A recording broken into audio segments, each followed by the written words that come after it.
La semana pasada tuvimos una gran bendición a través de las conferencias con nuestros hermanos de República Dominicana. Fueron edificantes y he recibido comentarios alentadores acerca de continuar con estas actividades y estas conferencias que enseñaron, instruyeron bastante a todos nosotros. Particularmente oscilaron alrededor del tema del matrimonio y por supuesto que todos fuimos edificados, aún aquellos que no están casados o quienes están pensando en el matrimonio.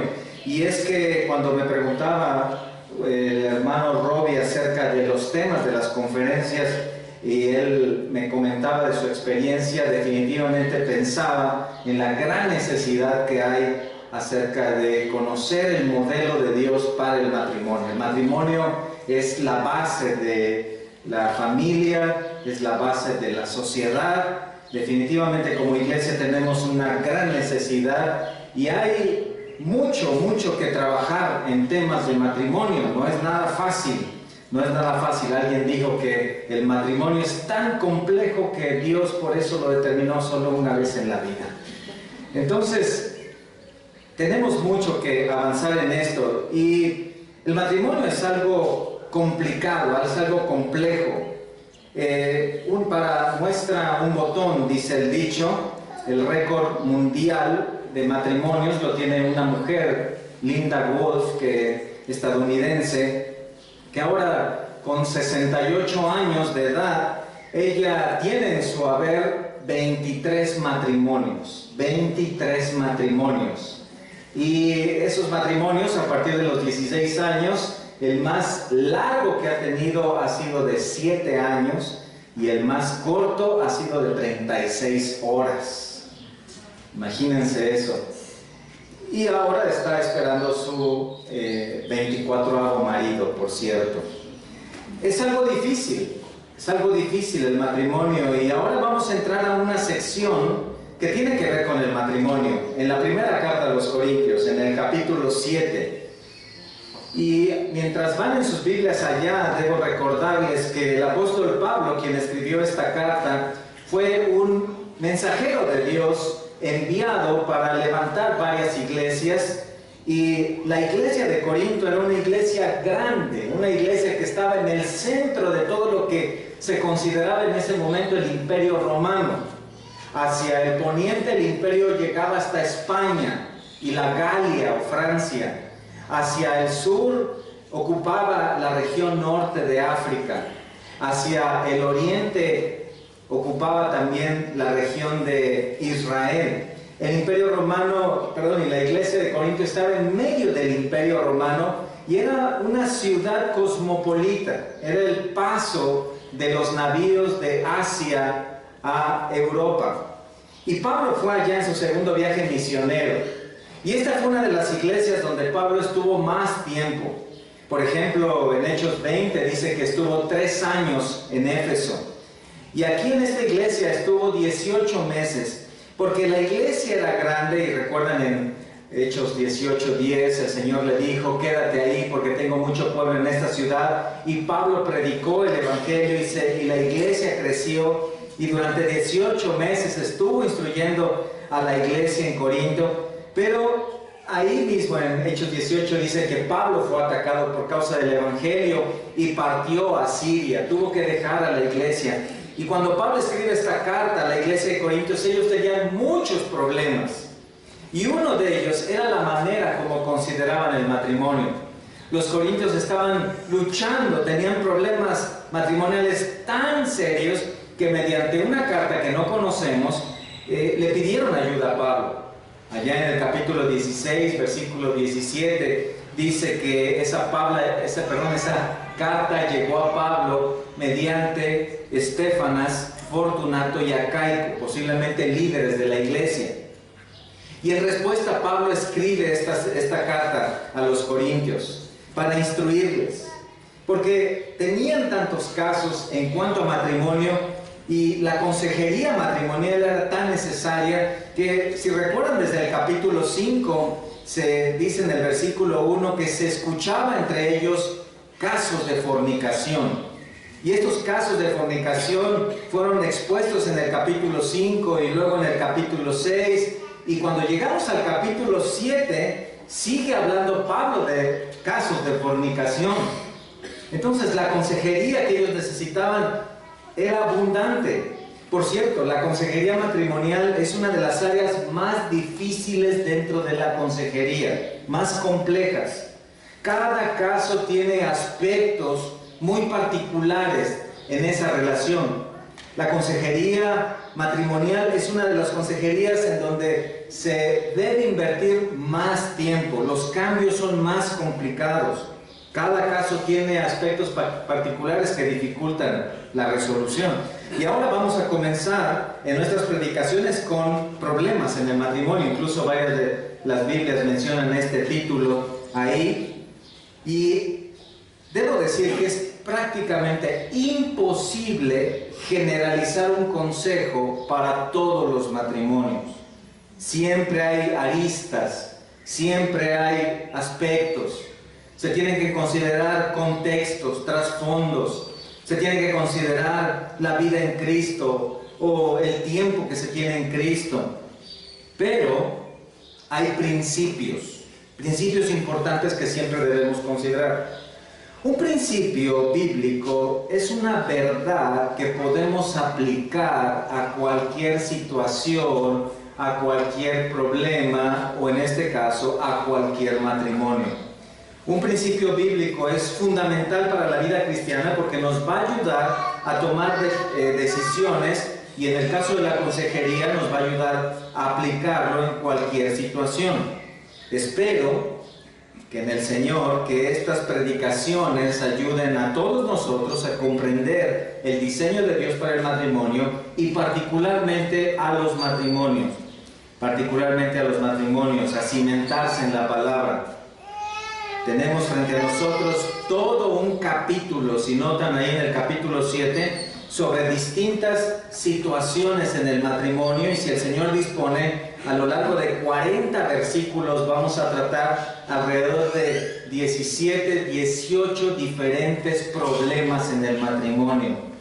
Esta sección entonces es abundante, pero debemos empezar, y vamos a hacerlo en los primeros 6 versículos en esta tarde. En estos versículos vamos a notar 2 principios fundamentales para el matrimonio, 2 verdades que debes mantener como matrimonio, firmes, que debes mantener como parte de tus convicciones. Y vamos a ver, en primer lugar, la primera de ellas, vamos a ver la exclusividad del matrimonio.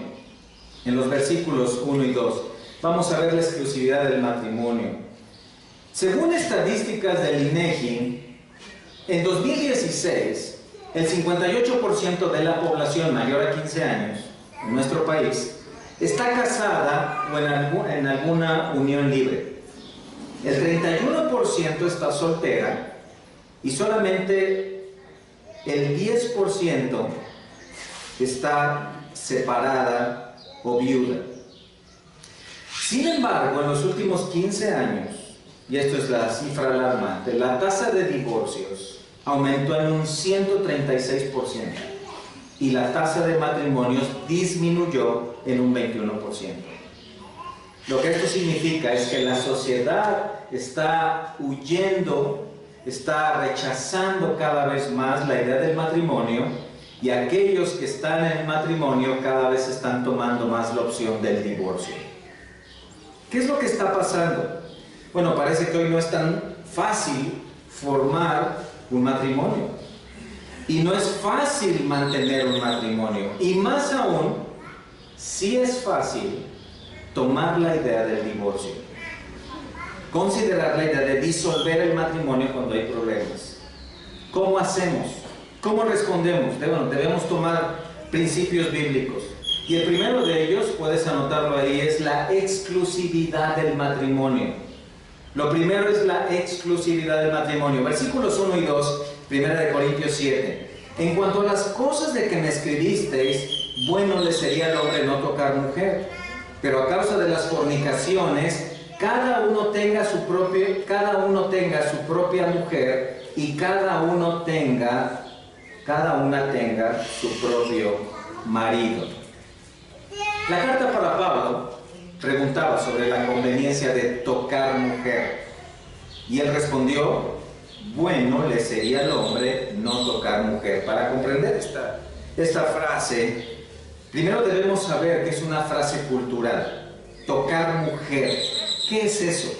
Es una frase cultural sobre las relaciones sexuales. Allá en Génesis 20, en sus Biblias, por favor, pueden notar Génesis 20, que cuando Abraham llega a aquella región de Gerar, cuando ya Abraham llega y se encuentra con Abimelech, recuerdan, Abraham dijo que su esposa Sara era su hermana. Génesis 20. Y cuando Abraham presentó a Sara como su hermana, para que él no fuera atacado, Abimelech estuvo a punto de tomarla como mujer. Abimelech recibió en sueños la instrucción del Señor, gracias, la instrucción del Señor de no tocarla.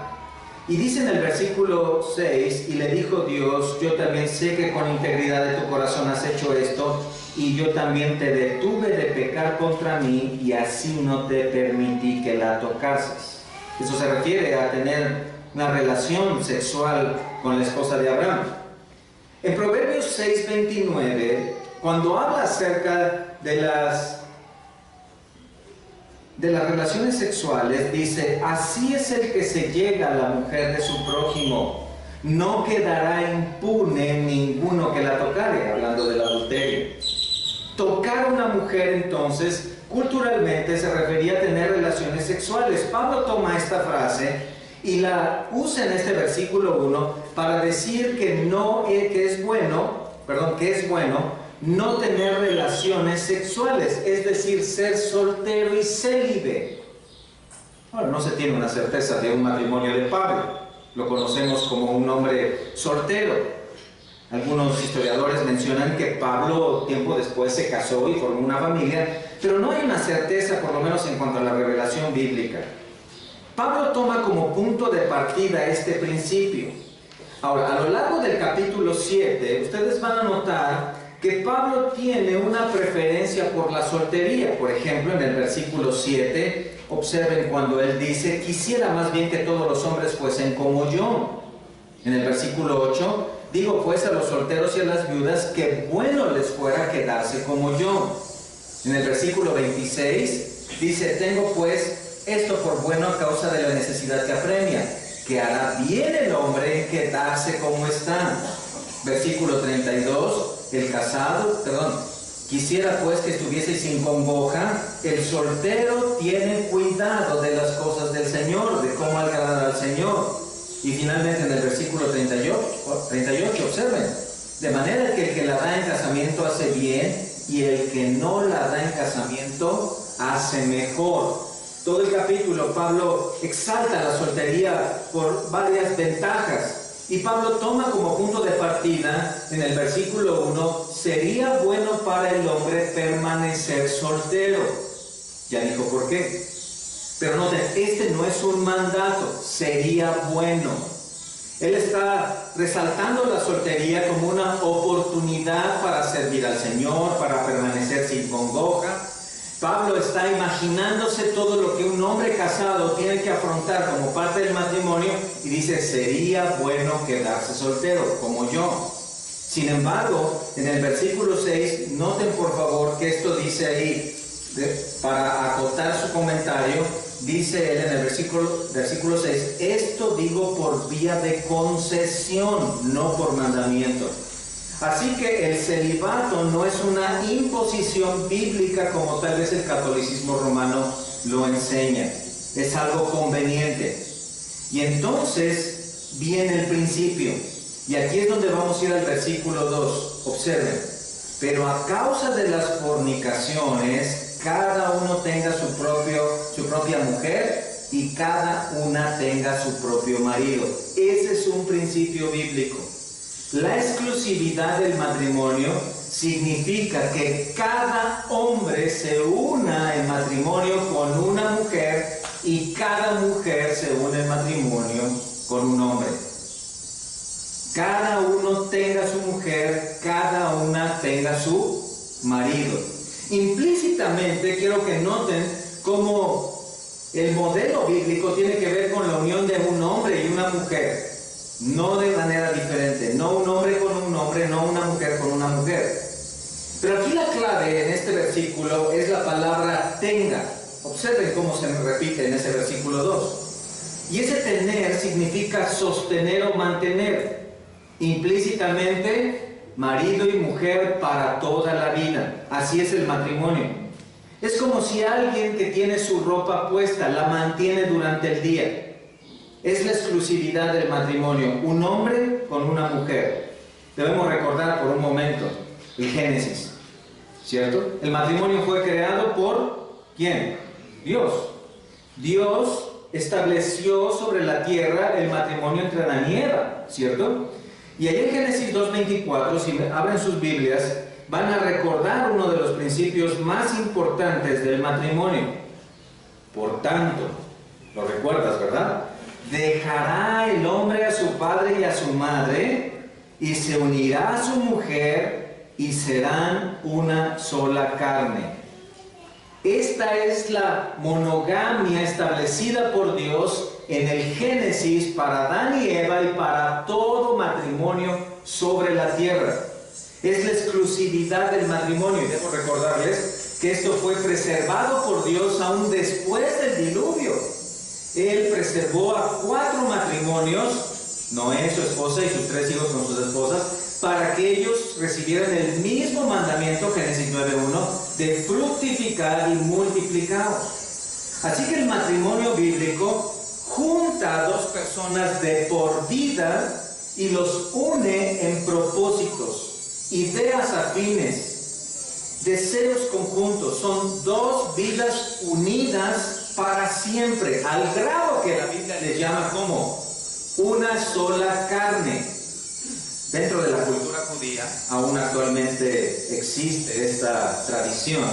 Tal vez lo han visto en algún programa o en algún documental, que la familia, particularmente las madres de los novios, en un momento de la boda toman un plato que es muy significativo para ellos y lo rompen. Y esto tiene un simbolismo. Esto significa que así como el plato querido para la familia se rompe en pedazos y es imposible rehacerlo, de la misma manera la relación que tenían los padres con los hijos se disuelve, se termina y es imposible rehacerla. Y ellos lo hacen basado en este principio bíblico. Dejará el hijo al padre y a la madre y se unirá a su mujer. Y serán, ¿qué? Una sola carne. El matrimonio bíblico entonces es la unión personal, física y espiritual de un hombre con una mujer para siempre, al grado que deja la dependencia física, espiritual y emocional de sus padres. Sí, de sus padres, particularmente de la mamá. Sin embargo, aunque el matrimonio comenzó con perfección en el huerto del Edén, ustedes saben qué pasó. Fue corrompido. Génesis 3.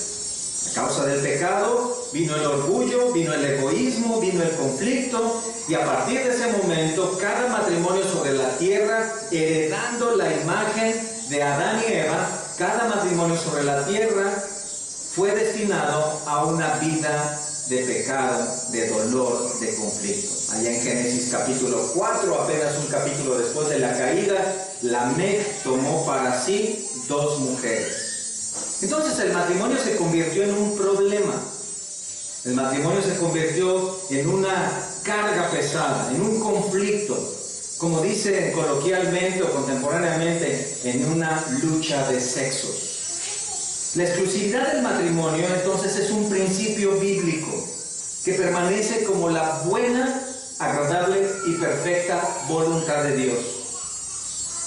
La exclusividad del matrimonio permanece a lo largo de todas las Escrituras. La vida sobre la tierra que comenzó en Génesis y que terminará en Apocalipsis observa y considera la exclusividad del matrimonio. Tal vez estás considerando o estás pensando en algunos casos donde pareciera que Dios concedió un cambio. ¿Qué de David, que tuvo 7 esposas? ¿Qué de Salomón, que también siendo hombre de Dios tuvo 1000 mujeres? Es verdad, aunque estos hombres fueron hombres de Dios, sin embargo eso nunca cambió el principio bíblico, y aún en esos casos eran casos de adulterio, eran pecados de adulterio y de fornicación. El principio de exclusividad fue reiterado en 3 ocasiones más dentro de la Biblia. Quiero que me acompañen por favor a Mateo 19:5, porque quiero que escuchen ahí al Señor hablando acerca de este principio. Cuando le preguntaron acerca del divorcio, Él dijo en Mateo 19:5: por esto el hombre dejará padre y madre y se unirá a su mujer, y los dos serán una sola carne. Así que ya no son ya más dos, sino una sola carne. Por tanto, lo que Dios juntó, no lo separe el hombre. Noten el énfasis del Señor.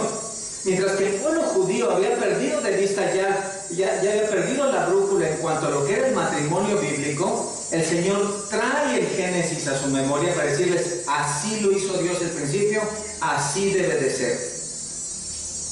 El matrimonio conforme a Dios, dice, es dado por Dios. Por supuesto, esto es como una moneda puesta en la mano de un chico. Es una bendición, pero es una responsabilidad, ¿cierto? Habrá una tentación, y entonces ahí puede haber un peligro, y es lo que Él está diciendo, regresando al Génesis, regresando al modelo original. Marcos 10, versículo 7, véanlo ahí en sus Biblias. Marcos 10, versículo 7. En Marcos 10 nuevamente hacen la pregunta, y cuando ellos están diciendo ¿por qué Moisés permitió dar carta de divorcio? Y en el versículo 4 el Señor observa en sus palabras: por la dureza de vuestro corazón os escribió este mandamiento, pero al principio de la creación varón y hembra los hizo Dios. Por esto dejará el hombre a su padre y a su madre y se unirá a su mujer, y los dos serán una sola carne. Así que no son ya más dos, sino uno. Por tanto, lo que Dios juntó, no lo separe el hombre. Noten la advertencia del Señor: no lo separe el hombre. La exclusividad del matrimonio proviene ¿de quién? De Dios. Es el diseño de Dios. Él lo estableció en el Génesis y el Señor lo está refrendando. ¿Se dan cuenta? Es el diseño original que el autor quiso. Y esto no debe ser cambiado. Esto no debe ser cambiado. Imagínate por un momento que vas, por ejemplo, con un sastre. Y entonces le dices: mire, quiero que me haga un traje. Y en este traje, quiero un traje azul con rayas blancas, pequeñas rayas blancas. Muy bien. Pero ¿sabe qué? Así hágame el saco, pero el pantalón hágamelo verde. Y el sastre va a decir: es que así no va el traje. Así no puede hacer, no es el traje. El traje tiene que ir completo, con la misma tela. Las dos piezas deben estar de la misma tela, el mismo diseño. ¿Pero por qué? Yo lo quiero cambiar. Bueno, entonces ya no es un traje. Ya es otra cosa lo que usted quiere hacer. Pero el traje originalmente debe ser así. Es tanto como llegar a una zapatería y decir: ¿me puede dar un par de zapatos donde me dé 2 pares izquierdos? O me dé uno rojo y uno negro. Y la persona te va a decir: es que así no es el par de zapatos. Tiene que llevar un zapato derecho, un zapato izquierdo. Tienen que ser los dos del mismo diseño. Así fue diseñado originalmente. Lo mismo sucede en el matrimonio. Cristo está diciendo: lo que Dios unió, la manera en que Dios lo determinó, no lo separe el hombre. Efesios 5, versículos 31 y 32, vamos a notar algo más aquí muy interesante. Efesios 5, versículos 31 y 32. Noten el mismo principio reiterado. Por esto, dejará el hombre a su padre y a su madre y se unirá a su mujer, y los dos serán una sola carne. Pero observen lo que dice en el versículo 32. Grande es este misterio, mas yo digo esto respecto de Cristo y de la iglesia. Aquí el apóstol Pablo toma el principio reiterado en Génesis, en Mateo, en Marcos, y lanza y abre una ventana para decir: el matrimonio no solamente es diseño de Dios, no solamente fue establecido por Él como un hombre y una mujer, sino viene a ser una sombra de la relación de Cristo con su iglesia. Así de sagrado es el matrimonio. Así que cuando alguien se casa, la carga, la responsabilidad que debe sentir no es aquella de estar frente al juez civil, no es aquella de estar frente a toda la iglesia en la acción de gracias, sino de estar frente a Dios y estar haciendo un pacto, primeramente con Él respecto a lo que Él ha dado, y en segundo lugar, por supuesto, con el cónyuge. Ese pacto tiene que ver con ser un reflejo de la unión espiritual que hay de Cristo con la iglesia. Cristo no se unirá a la iglesia y luego se unirá a otro grupo de incrédulos, ni se va a unir a un grupo de ateos, ni se va a unir a un grupo de alguna religión. La Biblia revela que Cristo va a unirse única y exclusivamente ¿con quién? Con la iglesia, ¿cierto? Allá en Apocalipsis capítulo 19 y 20 se ve a Cristo viniendo sobre las nubes, el Verbo de Dios tomando a su iglesia y yendo a la eternidad para siempre. De la misma manera, cada matrimonio es una sombra de esa unión espiritual de Cristo con la iglesia. Así como cuando vemos que un avión pasa por los cielos y cuando está soleado el día, la sombra de ese avión da sobre la tierra y en algunas ocasiones nos toca esa sombra, y tal cual es la forma de la sombra, tal cual es la forma del avión, así sobre la tierra cada matrimonio es una sombra de la unión espiritual de Cristo con la iglesia. ¿Cómo nos sirve esto? ¿Cómo servía esto a los corintios? Bueno, observen en el versículo 1, seguimos ahí. Observen el versículo 1. En cuanto dice a las cosas que me escribiste, y dice en el versículo 2, pero a causa de las fornicaciones. ¿Notan? A causa de las fornicaciones, a causa del mundo que practica la promiscuidad, a causa de hombres que quieren arrastrarte hacia prácticas inmorales, a causa de una sociedad libertina que quiere llevarte hacia relaciones prematrimoniales, a causa de amigos, de vecinos, de compañeros de trabajo que quieren llevarte hacia una práctica del mundo que es un pecado, a causa de las fornicaciones. Recuerden que desde el capítulo 5, y lo mencionamos en el versículo 1, ya la iglesia de Corinto estaba sufriendo por estas cosas. Ahí en el versículo 1 dice: se oye entre vosotros tal fornicación que ni siquiera aparece o se lleva a cabo en el mundo. La iglesia de Corinto estaba siendo arrasada por una ola de promiscuidad. Tanto dice que alguien por ahí tenía relaciones sexuales con la que había sido esposa de su padre, es decir, con su madrastra.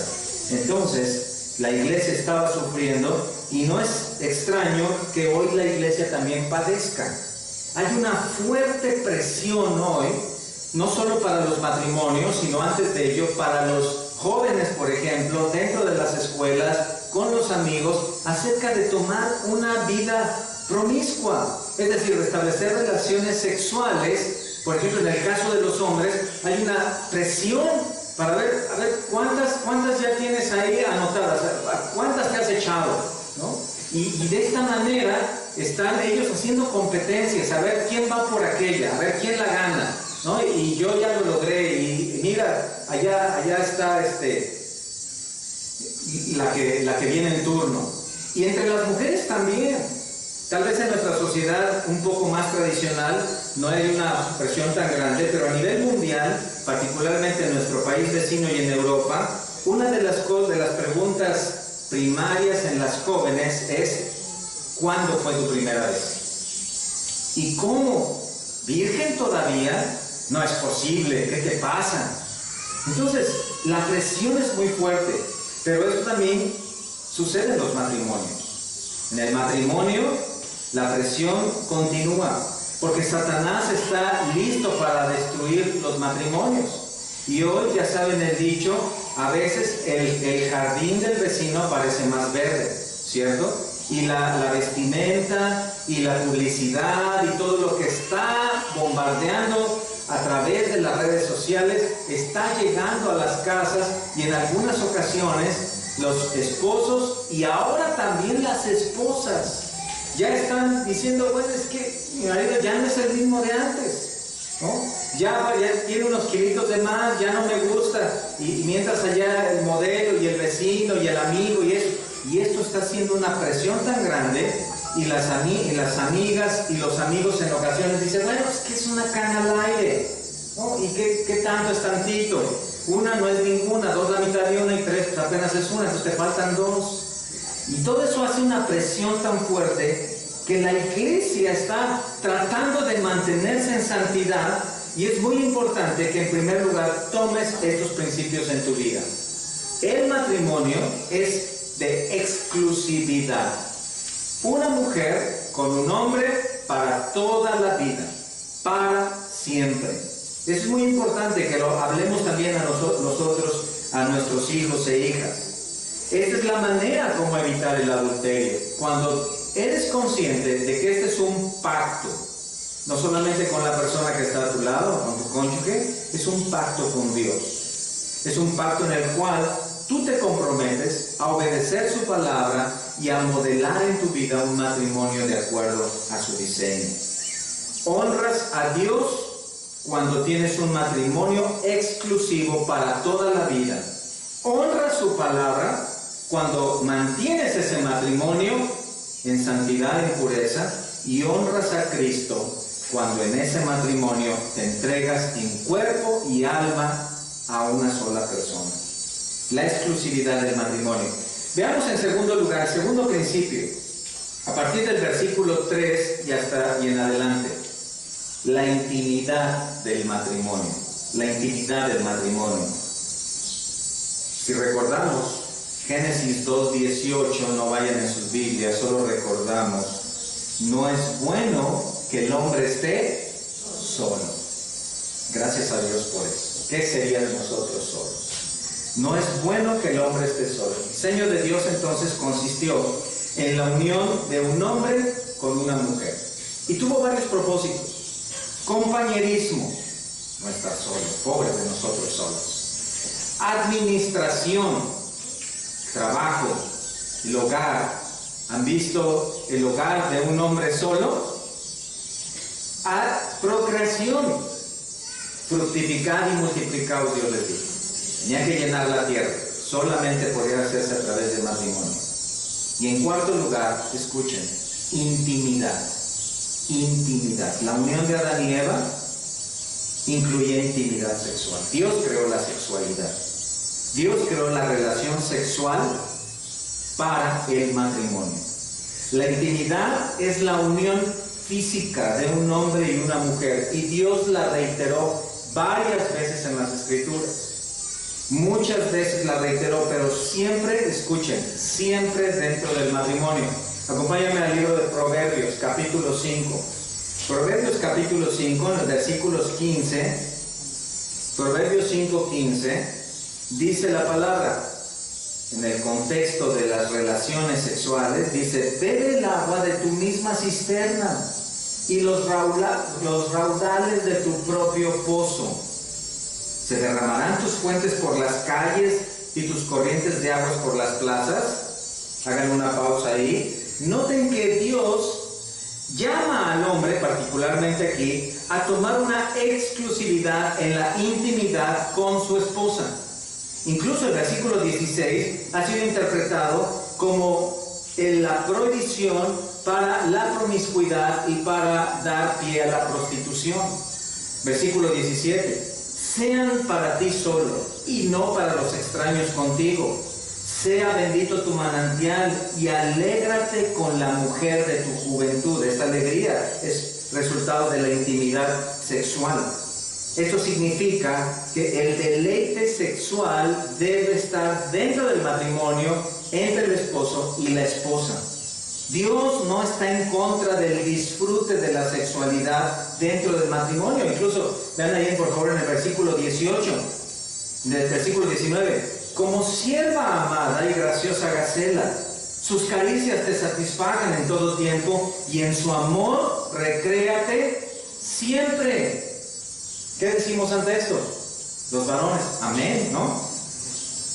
¿Y por qué, hijo mío, andarás ciego con la mujer ajena y abrazarás el seno de la extraña? El adulterio es rechazado por Dios. El celibato es correcto para los solteros, pero el celibato es incorrecto para los casados. Dentro de la cultura judía había varias tradiciones. Déjenme explicarles por un momento rápidamente cómo se llevaba a cabo. Durante un año, después de que las familias habían hablado, el matrimonio se llevaba a cabo en el contexto de las familias, no se hacía de una manera independiente de parte de los que se casaban. Por eso es que allá en Jueces 13 al 16, Sansón es puesto ahí como un mal ejemplo cuando él toma solo la iniciativa de tomar un matrimonio con aquella mujer que además era filistea. Pero se llevaba a cabo en el contexto de las familias. Las familias se conocían, hablaban y estaban de acuerdo en que había una probable unión. Los jóvenes hablaban dentro de las reuniones familiares y se casaban cuando ellos firmaban un acta de compromiso. Ese acta de compromiso ante las autoridades espirituales establecía regularmente un año para que en ese tiempo, que era de prueba y de preparación, los novios se dedicaran a prepararse para las labores y todas las funciones que ellos iban a tomar. Llegaba el tiempo de la boda y esa boda, 7 días antes de la boda, el novio y la novia dejaban de verse completamente. Era el tiempo en el cual esos 7 días los padres, particularmente de la novia, hablarían con ella, la mamá, muy probablemente, lo más probablemente, la mamá hablaría con ella acerca de la intimidad sexual. Hablaría con ella acerca de lo que se tenía que hacer. Ya saben, la abejita, llega la flor, el polen, todas esas cosas. Y entonces, llegando a la boda, una de las tradiciones tenía que ver con que la mujer debía bajarse el velo.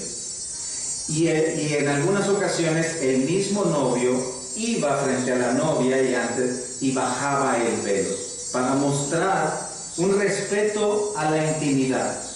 Después de la boda, 7 días de boda, un grupo de familiares iban con los novios y los acompañaban hasta una habitación que habían destinado especialmente en algún lugar y donde iban a ir. Les acompañaban, los metían a la habitación, cerraban la puerta y este era un simbolismo, que a partir de ese momento el novio y la novia, ya no novio y novia, sino esposo y esposa, debían tener intimidad sexual.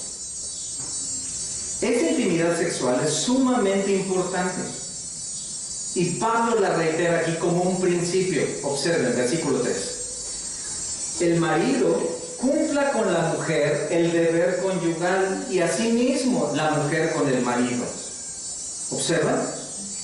Este es uno de los principios fundamentales y en todos los 40 versículos Pablo lo toma después de la exclusividad del matrimonio. En primer lugar, solo te puedes casar, solo debes casarte con una mujer, con un hombre. Pero en segundo lugar, debe haber intimidad sexual.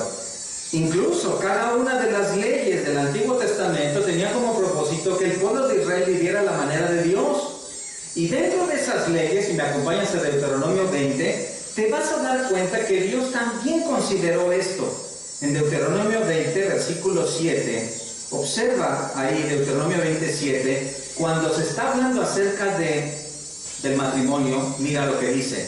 ¿Y quién se ha desposado con mujer y no la ha tomado? Vaya, vuélvase a su casa, no sea que muera en la batalla y algún otro la tome. En la cultura judía, en el pueblo de Israel, el hombre que se casaba durante un año no debía ir a la guerra. ¿Qué debía hacer? Debía quedarse en casa. Capítulo 24, versículo 5. Obsérvalo. Cuando alguno fuera recién casado, no saldrá a la guerra, ni en ninguna cosa se le ocupará. Libre estará en su casa por un año. ¿Para qué? Para alegrar a la mujer que tomó. Dios determinó que durante ese año la atención del hombre no estuviera en la guerra, no estuviera en otras ocupaciones, estuviera ¿en quién? En su esposa. Y esta alegría es la alegría que se menciona más adelante cuando dice: alégrate en la mujer de tu juventud. Es la alegría de la intimidad sexual. Entonces, ¿se dan cuenta? Esto no es algo menor. No es una cuestión de dejarlo, bueno, la luna de miel, y ahí sí, todo lo que se permite, y ya después de eso nos olvidamos. Se acabó. No, la iglesia de Corinto debía comenzar a vivir como pueblo de Dios, y quiero recordarles que la iglesia se encontraba muy influenciada y muy atacada por una sociedad promiscua, inmoral, que estaba tratando de llevar a los cristianos hacia estas prácticas inmorales. Entonces la iglesia debía proteger. ¿Y qué es lo que les iba a proteger? La intimidad sexual dentro del matrimonio. Era parte importante. Al grado que en el versículo 3, miren conmigo otra vez, por favor, en el versículo 3, dice: el marido cumpla. Y más adelante dice: asimismo la mujer, implícitamente podemos ir ahí, cumpla. ¿Observan eso? Esta palabra cumpla es muy importante. Acompáñenme por favor a Mateo 20. Quiero mostrarles esta palabra, Mateo 28. Esa palabra cumpla, que tenemos una idea de lo que eso significa, debemos comprenderla. Dice en Mateo 28: cuando llegó la noche, el señor de la viña dijo a su mayordomo: llama a los obreros y págales el jornal. ¿Ven eso? Ahí está. ¿Dónde está la palabra cumpla? Págales el jornal. Vean también conmigo, por favor, en Marcos 12:17. Marcos 12:17. Respondiendo Jesús, les dijo: dad a César lo que es de César, y a Dios lo que es de Dios. ¿Se da cuenta? Es dar algo en cumplimiento de la ley. Es pagar lo que se debe. Significa retribuir o pagar una deuda. Es decir, la intimidad sexual no es una opción, es una deuda que el esposo contrae con la esposa y la esposa contrae con el esposo. Es parte de la ley de Dios. Dios la estableció como parte de sus leyes. Y Pablo la está tomando y la está reiterando para el matrimonio.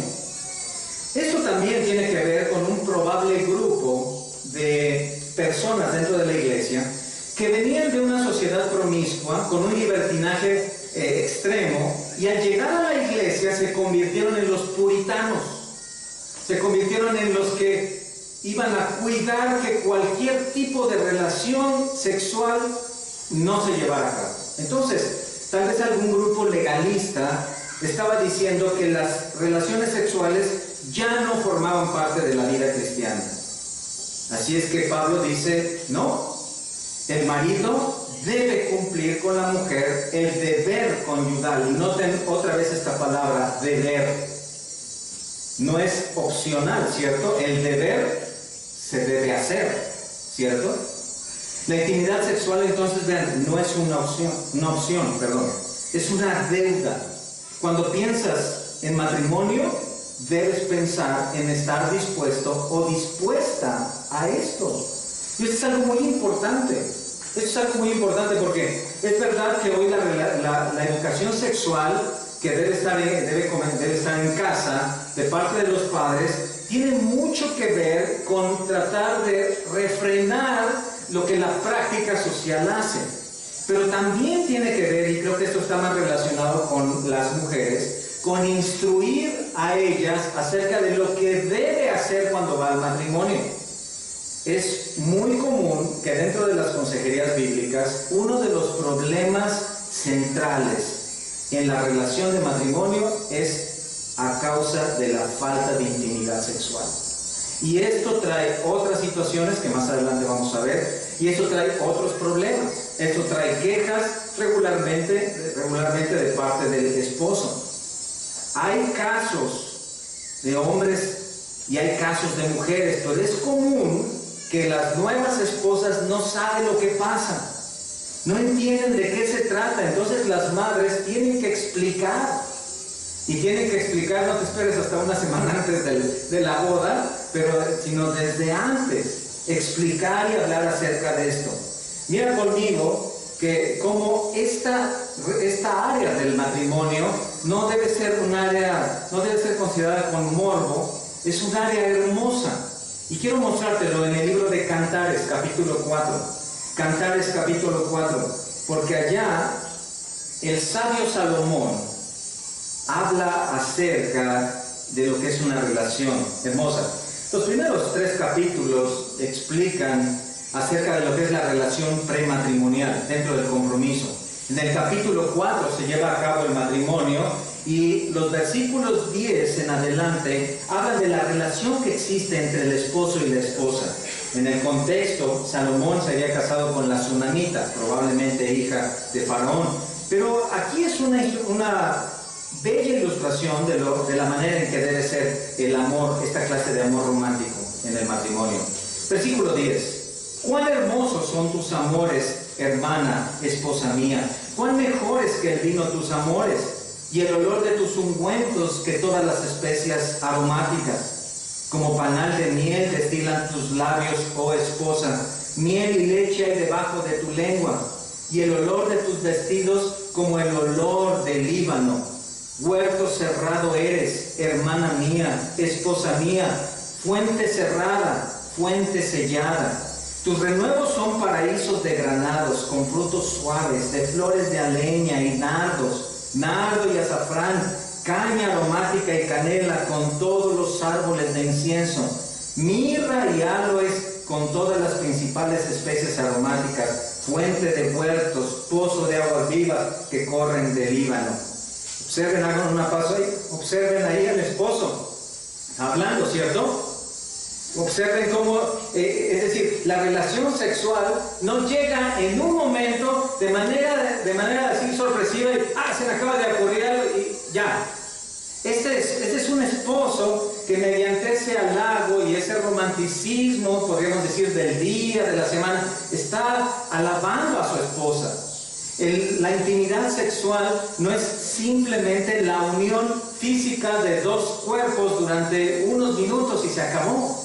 Tiene que ver con el romanticismo, y noten cómo la iniciativa del esposo, del versículo 10 al 15, preparan también el ambiente. Vean las palabras, por supuesto que esto es un contexto de hace 3.000 años, ¿cierto? Claro, digo, si quieres utilizar esto como un poema, excelente, está bien, y tal vez tienes que dar una explicación de qué es eso de pozo de aguas vivas, porque tal vez esto de agua de pozo no es algo tal vez de nuestro tiempo.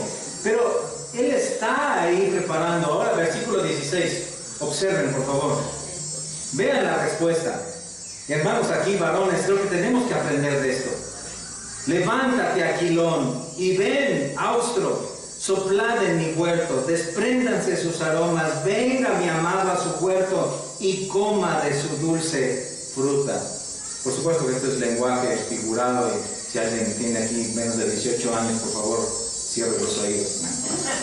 Pero, ¿notan? Esta es la relación. Y esto es visto como la intimidad sexual, en donde se expresa principalmente a través de palabras románticas, y donde se expresa no solo la exclusividad que ya vimos en un pacto con Dios y entre ellos, sino la exclusividad del halago. Esto es paralelo a lo que dice 1 Timoteo 3, cuando habla de que cada hombre debe ser marido de una sola mujer. Es decir, todos los deseos anhelos, halagos deben estar dirigidos hacia una sola mujer. Aquí queda fuera cualquier clase de halago y de piropo para otra mujer que no sea la esposa. Entonces Dios está exaltando esto en su palabra. Este es el amor romántico exclusivo del matrimonio. Esto no es mal visto por Dios. Él lo puso ahí como algo digno. Y como esposo, repito, creo que tenemos que aprender mucho de esto, ¿cierto? Porque la intimidad sexual entonces no viene a ser solamente una manera de satisfacer un deseo egoísta. No viene a ser eso, sino tiene que ver con avivar el fuego del romanticismo, avivar la relación espiritual, emocional de la pareja. Es muy importante.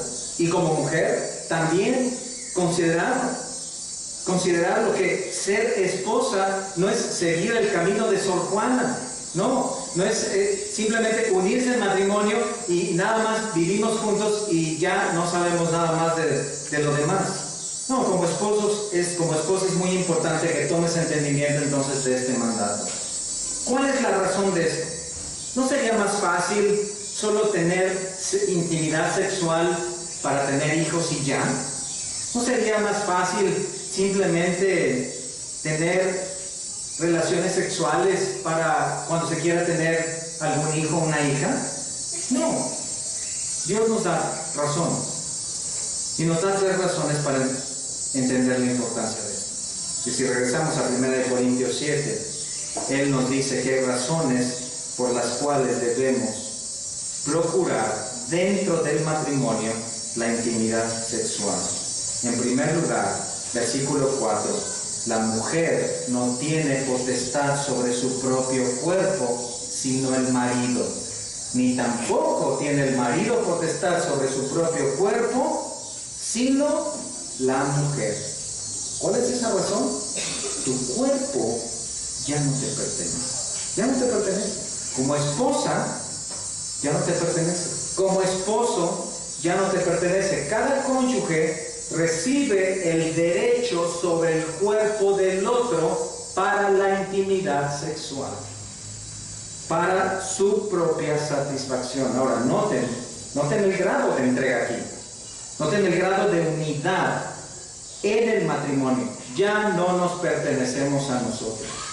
Aquí debemos reiterar que la relación sexual fuera del matrimonio es un pecado, porque Dios ha establecido que en la relación sexual haya una unidad en cuerpo, en alma, en espíritu, que en el capítulo 6, recuerdan, vayan ahí un poco más atrás, Dios lo dijo de esta manera, capítulo 6, ahí en 1 Corintios, versículo 19, dice: ¿ignoráis que vuestro cuerpo es templo del Espíritu Santo, el cual está en vosotros, el cual tenéis de Dios, y que no sois vuestros?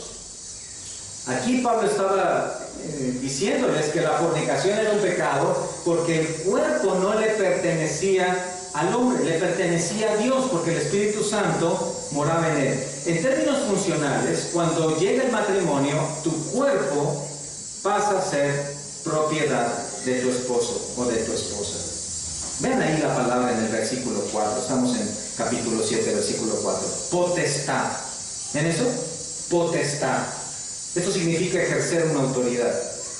Pablo había dicho allá en el capítulo 6, versículo 12, que todas las cosas me son lícitas, pero no todas me convienen. Todas las cosas me son lícitas, pero yo no me dejaré, ¿qué? Dominar. Es la misma palabra que tenemos aquí.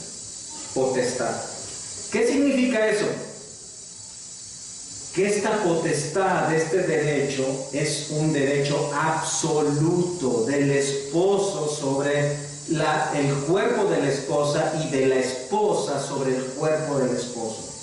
La primera razón es que tu cuerpo ya no te pertenece en términos funcionales. Por supuesto, siempre es de Dios, pero en términos funcionales, tu cuerpo ya no te pertenece. Es la potestad de tu esposo, es el derecho de tu esposa. Es la potestad, por ejemplo, de Dios dada a Cristo. ¿Recuerdan Mateo 28, 18? Toda potestad me es dada en los cielos y en la tierra, toda autoridad. Y luego Juan 1:12 dice que a los que le recibieron, a los que creen en su nombre, les dio ¿qué? Potestad, derecho de ser hijos de Dios. La misma palabra, el mismo derecho. Así sucede en el matrimonio. ¿Qué estamos diciendo? Es una autoridad total, delegada al cónyuge sobre tu cuerpo. Completamente. Cuando te casas, entonces ya no te perteneces físicamente. Ahora tu esposo o tu esposa tienen derecho sobre ti. Muy importante. Quienes se quieren casar, es muy importante, y como padres tenemos que hablar acerca de ello. Sé que vivimos en una sociedad en donde esto puede causar más complicaciones en la mujer, y esto es algo muy importante que los padres, particularmente la mamá, creo que puede hablar e instruir a las mujeres acerca de esta función. Este es el diseño de Dios, incluso no solamente en términos de intimidad sexual, sino por ejemplo la vestimenta, el maquillaje. Todo lo que tiene que ver con tu arreglo tiene que ver con agradar a una sola persona, a tu esposo. Igual para nosotros como esposos, tiene que ver con agradar a una sola persona. Hoy tenemos un problema serio porque la juventud especialmente está yendo en un camino donde su apariencia tiene que ver con tratar de agradar a quién, no a una persona, sino a muchas personas. Los chicos se visten de una manera en la cual buscan atraer la atención, las miradas de muchas otras chicas, y las chicas viceversa. Y cuando se llega al matrimonio, a veces se piensa que eso sigue así, o tiene que seguir así, y se hace un verdadero problema. Y entonces dentro de las consejerías, los esposos dicen, es que la manera en que se viste, ya le dije que no se vista de esa manera. Y la esposa dice, es que, ¿cómo voltea a ver a las muchachas? Y ya le dije que no debe estar viendo a las otras mujeres. ¿Por qué? Porque se vienen con ideas del mundo y se pierde de vista la exclusividad en cuerpo y en alma para una sola persona. Cuando te vistes, cuando te maquillas, la manera en que tú te comportas tiene que reflejar una exclusividad total para el cónyuge o la cónyuge. Dentro de las consejerías bíblicas hay muchas situaciones de este tipo. Regularmente en los problemas de matrimonio surge esa situación. Y siempre hay algunos de estos tipos de problemas. Es que ya no quiere estar conmigo. Es que cómo me va a ver en mi traje de Eva ya después de todos estos años. Pastor, es que mire, mi problema solamente es una talla, de 5 pasé a 15, solo uno. Es verdad, ya después de varios años las cosas se descomponen, ya no están en su lugar, todo se mueve. Sin embargo, es muy importante considerar esto. Dios ha diseñado el matrimonio para que uno y el otro tengan este derecho, y es muy importante. Además, hay una segunda razón. La intimidad, escuchen, solo puede restringirse por la oración. Ahí en el versículo 5. No os neguéis el uno al otro, a no ser por algún tiempo de mutuo consentimiento, para ocuparos sosegadamente en la oración. Vean eso. La intimidad sexual es tan importante que Dios dice, no os neguéis el uno al otro. La única excepción, dice ahí, es cuando hay un mutuo consentimiento de oración. Debemos tal vez aclarar aquí que en términos espirituales se está viendo la intimidad sexual en términos espirituales. Es verdad que en algunas ocasiones, por causa de ciertas afectaciones, problemas de salud, algunas funciones propias de la mujer, es parte de tener la intimidad sexual. Pero en términos espirituales, aquí Dios quiere que veamos la importancia de esta intimidad. Es probable que un grupo de cristianos radicales en la iglesia de Corinto, hartos de la promiscuidad cultural, ahora tomaran acciones puritanas, y es muy probable que se estuviera predicando incluso dentro de la iglesia a que ya no se debían tener ninguna clase de relaciones sexuales. Ellos venían de fornicación, ellos venían de adulterio, ellos practicaban la prostitución como parte de su adoración a deidades, a ídolos. Al llegar a Cristo, el efecto del péndulo, ir al otro extremo. Y entonces Dios les dice a través de Pablo: no todo debe suspenderse. La oración, entonces, es una de las razones. ¿Por qué? ¿Por qué la oración? Noten en este paralelo, cuando dice la intimidad sexual puede ser suspendida solamente cuando hay otra actividad a la par. ¿De qué estamos hablando? Que la intimidad sexual tiene una connotación espiritual. Ya nos lo dijo en el capítulo 6, la unión de dos personas tiene una relación espiritual tan fuerte que se hace una sola carne. Por eso es tan importante hablar a nuestros hijos acerca de que deben mantenerse lejos de las relaciones sexuales cuando ellos no están casados. Porque como decía el autor de un libro, cada vez que se establece una relación sexual fuera del matrimonio, se deja un pedazo del corazón con esa persona. Y cuando se llega al matrimonio, ¿con qué se llega? Ya con todo un historial, ya llega con todo el álbum de las fotografías ahí, y ya no sabe ni cómo se llama con el que se va a casar. Entonces, es tan importante esto porque lo que está diciendo es la intimidad sexual tiene un nivel de espiritualidad al grado de la oración. ¿Qué sucede en la oración? ¿Con quién te unes en la oración? ¿A quién hablas en la oración? A Dios. Tiene que ver con la relación que tenemos con nuestro Padre, ¿cierto? Una relación única, exclusiva, sagrada, espiritual. Y dice Pablo, la intimidad sexual tiene ese mismo nivel con tu esposa. De tal manera que si vas a suspender esa intimidad sexual, tiene que ver con otra relación igual de sagrada. Hebreos capítulo 13, versículo 4. Vean por favor ahí en sus Biblias, Hebreos 13, 4.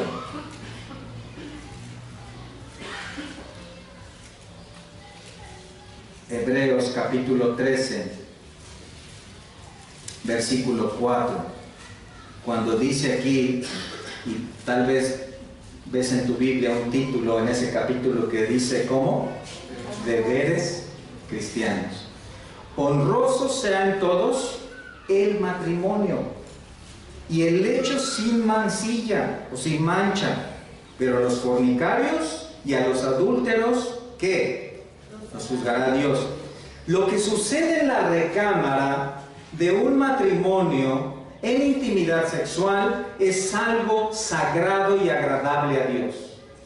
¿Ven lo que dice ahí? Honroso sea el lecho sin mancha. Y noten el contraste. Noten el contraste. ¿El contraste quiénes son? Los fornicarios, es decir, relaciones prematrimoniales, y los adúlteros, las relaciones extramaritales.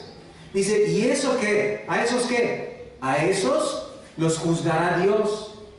Lo que sucede dentro del matrimonio, en la intimidad sexual, honra a Dios, agrada a Dios. Pero lo que sucede fuera del matrimonio, en una relación sexual o en una relación prematrimonial, ofende a Dios y puede traer su juicio. Así que no quieres exponer a tu esposo o a tu esposa al juicio de Dios por no cumplir con tu responsabilidad, ¿cierto?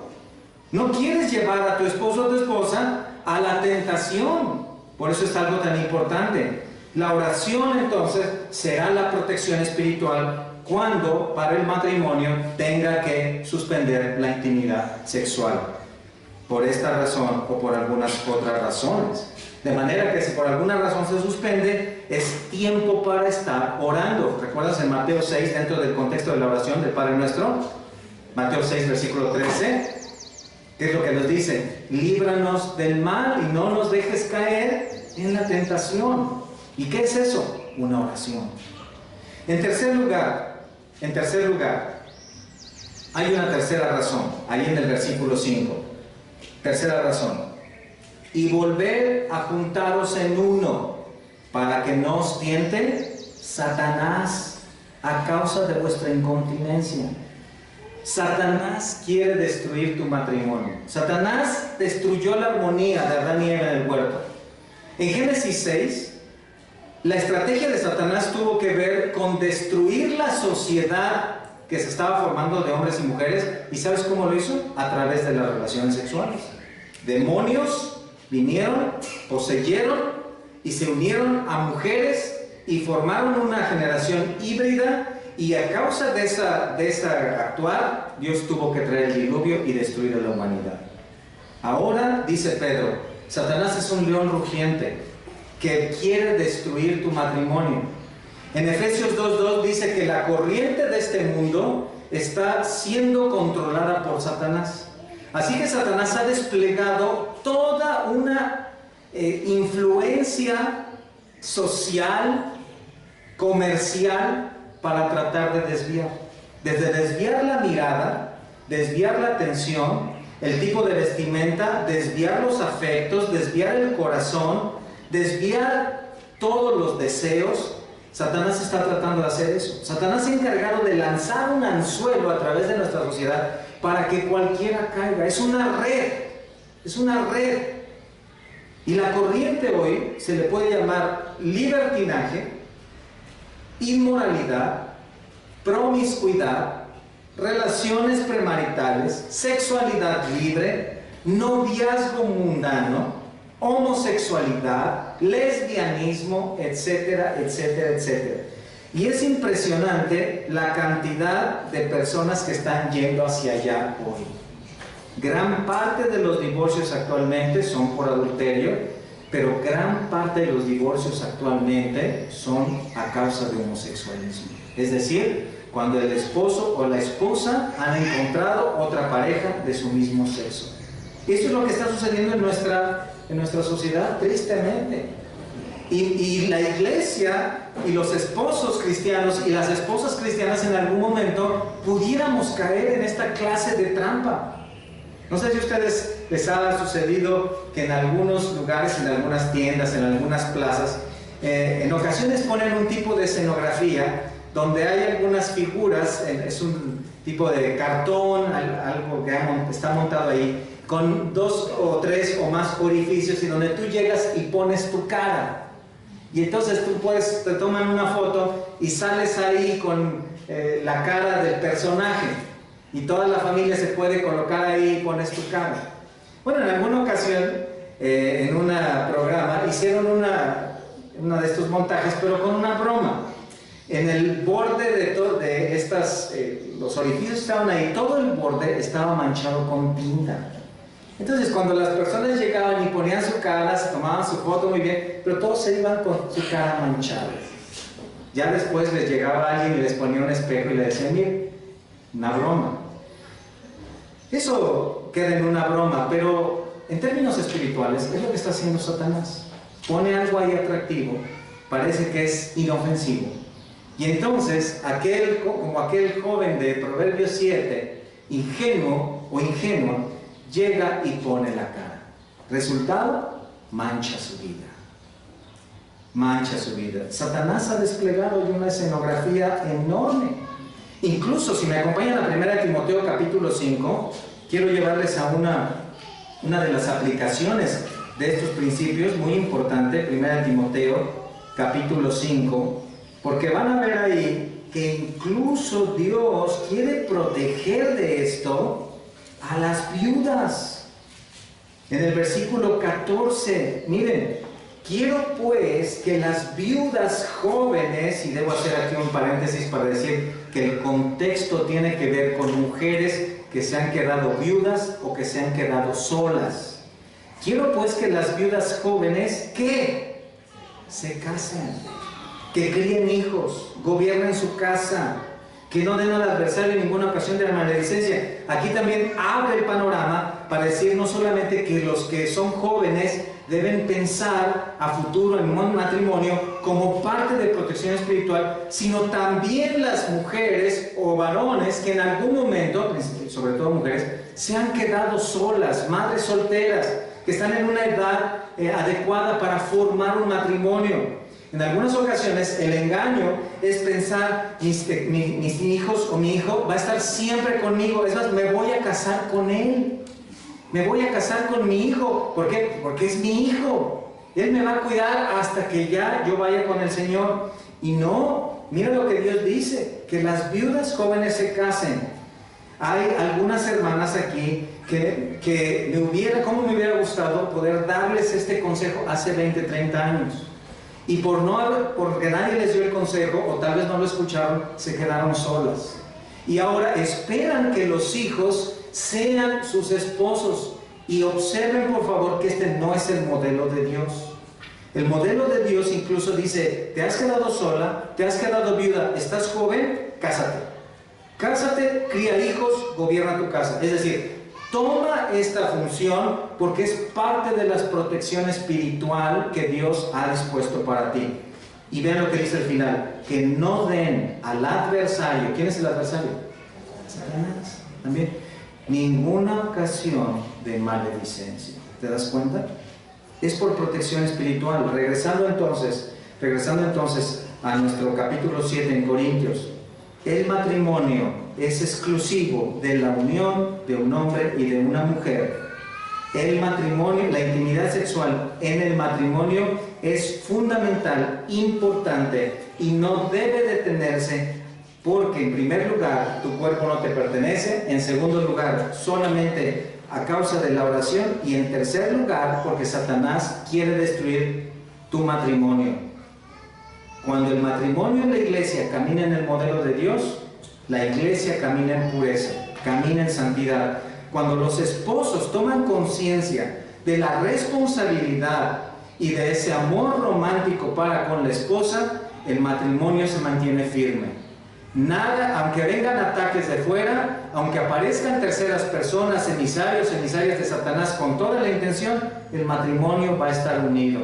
Y cuando las esposas comprenden el llamado y la responsabilidad que Dios les da para el matrimonio, entonces los esposos van a estar seguros, nada de que van a tener que estar buscando, volteando para otros lados, porque en casa, en la intimidad sexual, habrá todo lo que se necesita para que ese matrimonio cumpla con el llamado de Dios. Es un llamado para todos nosotros. ¿Eres casado? ¿Eres casada? Escucha el mandamiento de Dios. ¿Eres soltero y vas a casarte? Prepárate. ¿Eres soltera y quieres tener en un futuro un matrimonio? Prepárate en esto. Vive en santidad, sirviendo al Señor y trabaja con la palabra en tu vida. ¿Ya has pasado por el matrimonio? ¿Ya ahora tal vez eres una mujer o hombre solo? Aprende acerca de estos principios y transmítelos a aquellos que vienen detrás de ti. Y así la iglesia se mantendrá en obediencia a Dios. Amén. Amén. Padre, gracias porque nos has dado este tiempo en tu palabra y porque a través de estos pasajes en áreas que son tan importantes del matrimonio, nos llamas a tomar tu diseño. Te pido, Padre, por cada uno de los matrimonios de la iglesia, para que cada uno de ellos tome conciencia de la exclusividad que se deben el uno al otro. Te suplico, Señor, por tu restauración, por tu gracia, para los matrimonios que hoy no han comprendido esto y que están luchando y que están diluyendo ese compromiso, para que tu gracia les sostengas y les des entendimiento de tu voluntad. Padre, también para aquellos que tal vez están ahora jugando con fuego, aquellos que ahora están poniendo en peligro su matrimonio a causa de infidelidades, a causa de coqueteos, para que tu gracia les detengas, para que apartes su vista, para que apartes esa persona para que esa relación se termine. Padre, te pedimos también por nuestros jóvenes, para los que van rumbo al matrimonio, para que desde ahora les instruyas y ellos aprendan a vivir en pureza y en santidad, para que comprendan tu diseño para el matrimonio y anhelen este diseño para sus vidas. Y que guardes a toda tu iglesia, Señor, de la promiscuidad y del libertinaje que hoy nuestra sociedad practica todos los días. Danos tu gracia para ser una iglesia santa y pura. Danos tu gracia para modelar matrimonios y familias que te glorifiquen. Te damos gracias por tu palabra que es perfecta. Y gracias, Señor, por este tiempo en el que hemos adorado como iglesia. Gracias por que cada uno de nosotros hemos sido edificados y ahora te conocemos más. Te pedimos bendigas a nuestros hermanos que no pudieron estar aquí, que les guardes y les fortalezcas, y que en el resto de la semana nos des tu gracia para caminar en tu voluntad. Todo esto agradecido por tus bendiciones, por todo tu cuidado físico y espiritual, en el nombre de tu Hijo Jesucristo. Amén.